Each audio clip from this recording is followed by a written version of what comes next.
नहीं मिल पाता है, लेकिन उसके बाद भी जो महिलाएं खुद को स्थापित कर रही हैं, आत्मनिर्भर बन रही हैं, उन्हें कैसे आप सपोर्ट करती हैं? पहली बात तो ऐसा नहीं है कि परिवारों से सपोर्ट नहीं मिला है, बहुत बदला है।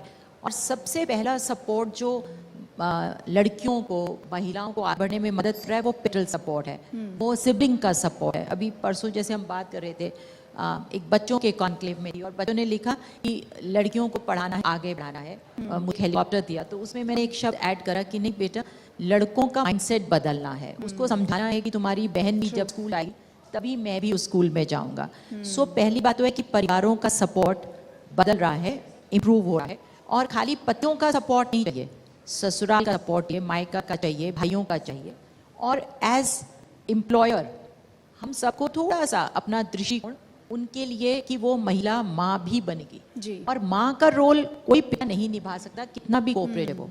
I give a small example in my enterprise, या जो हमने जो भी कोई इनिशिएटिव्स लिए कि लड़कियां अगर देर की शिफ्ट कर रही हैं, बीच में एक बार हमारी एक सरकार ने एक लॉबी निकाल दिया था कि 6 बजे के बाद के काम में जी। लड़कियां नहीं। No, that's not fair. ऐसे में तो हम लड़की को एम्प्लॉयमेंट देने से ही डरेंगे। सो हमने उसका ये सोल्यूशन निकाला कि कोई भी लड़की अगर रात ढलने के बाद काम से जा रही है तो उसको मेरा बिल्कुल, महिलाओं को हम लिमिटेशंस में नहीं रख सकते हैं, बल्कि हम माहौल को चेंज कर सकते हैं। ड्राइवर उसको छोड़ने जाएगा, घर तक पहुंचा के आएगा। जी, अलका कुकरेती जी, क्योंकि आप 43 साल की उम्र में आपने बिजनेस शुरू किया, ये अपने आप में बहुत बड़ी बात है, क्योंकि उस उम्र में बहुत सी हम महिलाएं देखते हैं कि एनर्जी लगता है कि खत्म हो गई है, ऐसा फील करती है। लेकिन आज का दौर क्योंकि बदल रहा है, गृहिणी से उद्यमी बनने तक का जो आपका सफ़र है, शुरुआत कैसे हुई? क्या कब आपको लगा कि नहीं कुछ करना है? एक्चुअली मेरी जब शादी हुई, मैं शुरू में जॉब करती थी। मैंने कम MCA करा था चंडीगढ़ यूनिवर्सिटी से इन दी 80s। I was the only girl in my class. तो वो मगर वो मैं ज़्यादा दिन मेरा चल नहीं पाया, बिकॉज मेरी जब शादी हुई मेरे हस्बैंड की नौकरी ऐसी थी कि वो बाहर मुझे थे, तो उन्होंने मुझे कहा कि तुम अकेली रह पाओगी और मैनेज कर लोगी दिल्ली में, बिकॉज मैं तो उनकी जॉब ऐसी थी कि 9 महीने वो बाहर रहते थे कंट्री से। तो इनिशियली तो मैं जब तक मुझे लगा मैं कंटिन्यू कर, फिर मेरी मदर इन लॉ ओल्ड थी, उनका मुझे ध्यान रखना था, तो सोच के मैंने वो जॉब पेट कर दी 1-1.5 साल में ही, और मैं देहरादून आ गई। और फिर मेरा जब बेटा हुआ तो ऑब्वियसली मुझे उसका भी वो करना था, ध्यान रखना था, प्लस आई गॉट लकी कि मैं बाहर उनके साथ ट्रैवल भी कर पाई शिप में। तो इवेंचुअली मेरा जो करियर था वो पीछे रह गया और मैं अपने घर गृहस्थी और महिलाओं की शौक और जिम्मेदारियों में अटक गई, और बड़ी खुशी खुशी मैंने सब करा।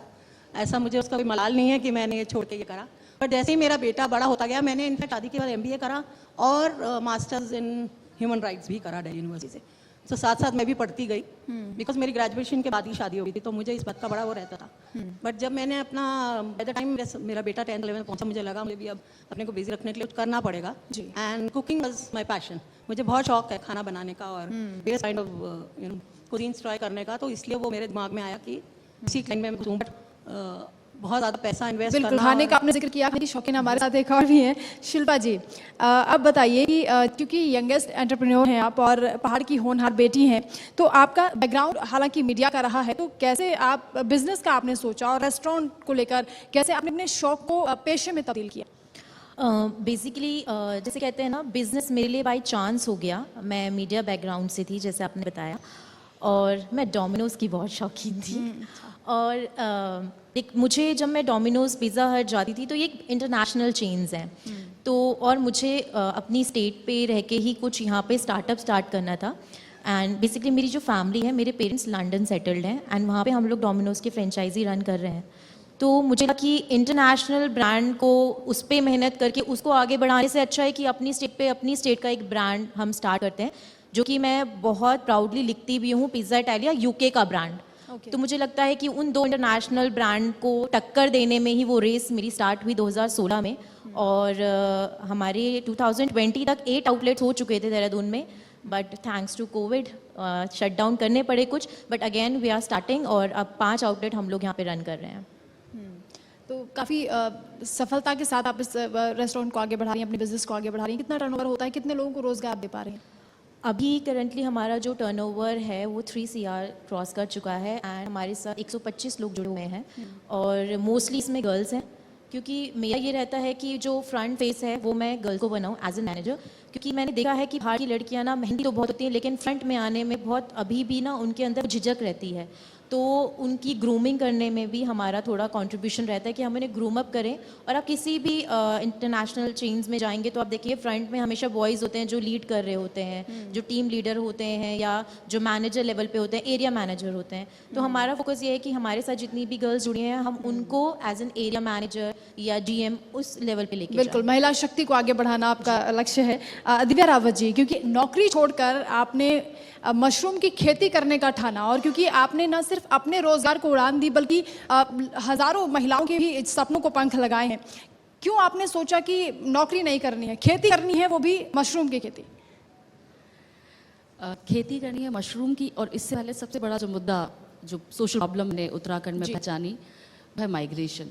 माइग्रेशन इसलिए है बिकॉज हमारे पास कोई भी सोर्स ऑफ लाइवलीहुड नहीं है। तो जब मैं दिल्ली में थी तो मैंने हमेशा से ये देखा कि अपने जितने भी पहाड़ के युवा हैं, महज कुछ हज़ार रुपए की नौकरी के लिए, उस वक्त 4-5 हज़ार रुपये हुआ करते थे 2013 में, अब 8-10 हज़ार रुपये हो चुके हैं, वो पलायन करके शहरों की तरफ जा रहे हैं। मैंने सोचा कि, और they were leading their life into very pathetic situation. तो लगा कि क्यों ना मैं अपने घर यानी कि उत्तराखंड वापस जाऊँ और यहाँ पर आकर कुछ अपने लोगों के लिए कुछ करूँ। मैं वापस आई, मैंने खेती में मशरूम, पहली चीज़ खेती क्यों चुना? खेती इसलिए बिकॉज खेती जो है it's a part of our culture, it's a part of our life. अगर हम गाँव में जाते हैं, अपने ग्रामीणों के पास जाते हैं और बात करते हैं IT सेक्टर या कंप्यूटर की, तो देखिए दिव्या जी, देखिए प्रैक्टिकली बहुत डिफिकल्ट होता है फार्मिंग करना, और इसलिए महिलाओं को बहुत कम देखा जाता है इस फील्ड में आते हुए। आपने कैसे इन चुनौतियों को पार किया और कैसे सोचा कि नहीं यही करना, यही ठान लिया? क्योंकि मशरूम जो है वो एक इंडोर कल्टीवेशन है। अगर हम अपने पहाड़ों की बात तो यहाँ पे खेती थोड़ा सा मुश्किल हो चुका है क्योंकि वाइल्ड एनिमल हैं, बहुत ज़्यादा बारिश हो जाती है, तो कमरे के अंदर की जाने वाली खेती है, तो ऐसी किसी से उसको नुकसान नहीं होता है। And the only thing required mushroom cultivation is temperature. जल, जमीन, जलवायु की खेती नहीं है, तो जैसा मौसम, जैसा तापमान, वैसी मशरूम हम पूरे साल लगा सकते हैं। इसके अलावा द बेस्ट थिंग इज़ कि ये जो मशरूम है जी, ये सिर्फ 100 रुपये किलो की नहीं होती है कि 100-200 रुपये किलो की तो होती है, बट 5,000-10,000 रुपये किलो वाली मशरूम्स है, 20-25-30 हज़ार रुपये किलो वाली मशरूम है। And one of the very expensive mushroom which I am growing is cordyceps, कीड़ा जड़ी, जो कि मैं 3,33,000 रुपये किलो बेचती हूँ। मुझे लगा कि क्यों ना मैं इस पे वर्क करूँ, चैलेंजेस थे, तो इसके लिए मैंने अलग अलग कंट्रीज में जाके ट्रेनिंग ली और नॉलेज साउंड करके बिल्कुल पहाड़ की बेटियों की यही खासियत है कि वो तमाम जो चुनौतियां उनके साथ होती हैं, क्योंकि पहाड़ की बेटियों से जब निकलते हैं और इस शिखर तक आप पहुंच रहे हैं, बहुत ही इंस्पायरिंग स्टोरीज आप सभी की हैं। लेकिन आपने, क्योंकि कोविड के टाइम पे भी आपने कैंप लगाए हैं, किस तरह से आप महिलाओं को आत्मनिर्भर बना रही हैं, कैसे उनको प्रेरित कर रही हैं कि वो खुद से अपना सब काम करें, उत्पादन करें मशरूम को लेकर? करीबन 3 लाख से ज़्यादा लोग हैं ऑल ओवर इंडिया से मेरे से कनेक्टेड हैं, मोस्टली 70% उत्तराखंड से। और अब मेरे कुछ नए प्रोजेक्ट्स आ रहे हैं। अभी तक क्या है कि मशरूम कल्टीवेशन इज़ लाइक, अब जो मिशन को 10 साल हो चुके हैं, तो मैटर बियॉन्ड रीजनेबल कंट्रोल है। इतना सपोर्ट है यहाँ पे, मेरे बड़े बुजुर्ग ने भी, हमारे उत्तराखंड का इतना सारा प्यार है कि रुकना भी चाहूँ तो नहीं रुक सकते, अब वो वाला हाल है। तो अब एक रेवोल्यूशन का टाइम है। 10 साल हमने धीरे धीरे फाउंडेशन बनाई, हर जगह अपने ग्रोवर्स को बनाया, एक बहुत बड़ा कॉर्पोरेटिव अगर आप बोले तो एक स्वरूप है। अब जो मेरे नए प्रोजेक्ट्स आ रहे हैं इसके तहत, एक कोटद्वार 30 करोड़ का, that is for entire Pauri Garhwal, और एक हरिद्वार में 30 करोड़ का। ये MSME के प्रोजेक्ट्स हैं, और हर एक प्रोजेक्ट में मैंने 5,000 महिलाओं को सेलेक्ट किया है। और वो 5,000 महिलाएं जो हैं, अगर आप टेक्निकली देखा जाए तो शेयर होल्डर्स हैं जी। यहाँ पे कोई मालिक, कोई नौकर यानी कि एम्प्लॉय या ओनर वाली बात नहीं है। बिकॉज हम लोग महिला सशक्तिकरण की बात करते हैं, तो फैक्ट्री खोल के, क्योंकि मुझे लगा फैक्ट्री खोलूँ, मैं कहूँ आप मशरूम सप्लाई करो, तो ये तो यूजुअली हो रहा है। तो कुछ ऐसा चीज़ उनके अंदर स्पार्क जनरेट करना है that they should understand about their own responsibility. तो उत्तराखंड में इट्स ऑलरेडी स्टार्टेड, काम शुरू हो चुका है, जिसमें कि 5,000 महिलाएं नाना करके भी अगर काम करते हैं और हमारे से जुड़ते हैं, तो 25 से 30 हज़ार रुपये ईजिली दे कैन अर्न। इसके अलावा जो भी फैक्ट्री से related they are shareholders, तो प्रॉफिट में भी उनका परसेंटेज है। गीता जी, क्योंकि महिलाओं को फाइनेंशियली कहा जाता है कि इंडिपेंडेंट होना चाहिए, और आज के दौर में ये मौका भी उनको मिल रहा है, प्लेटफॉर्म भी मिल रहे हैं, और क्योंकि आज इस मंच पर हम यही बात करें कि संघर्ष किस तरीके का उनका रहता है, आप क्या मैसेज देना चाहेंगे जो महिलाएं घर पर हैं, जो सपने तो बहुत सारे हैं जिनके, लेकिन कई बार ऐसा होता है कि आप हिम्मत नहीं जुटा पाते हैं आगे बढ़ने के लिए, उनके लिए क्या कहेंगे? So I think my first and very strong message is women to support women. And women lead development कि औरतें आगे आएँ, जैसे हमारे साथ बैठी हैं दीप्ति जी, एंड हर कमिटमेंट की मैं उत्तराखंड की महिलाओं को और ज़्यादातर सिर्फ महिलाओं को जॉब दूंगी. So this is time, and our PM Modi ji also has been talking not of women empowerment but women led development.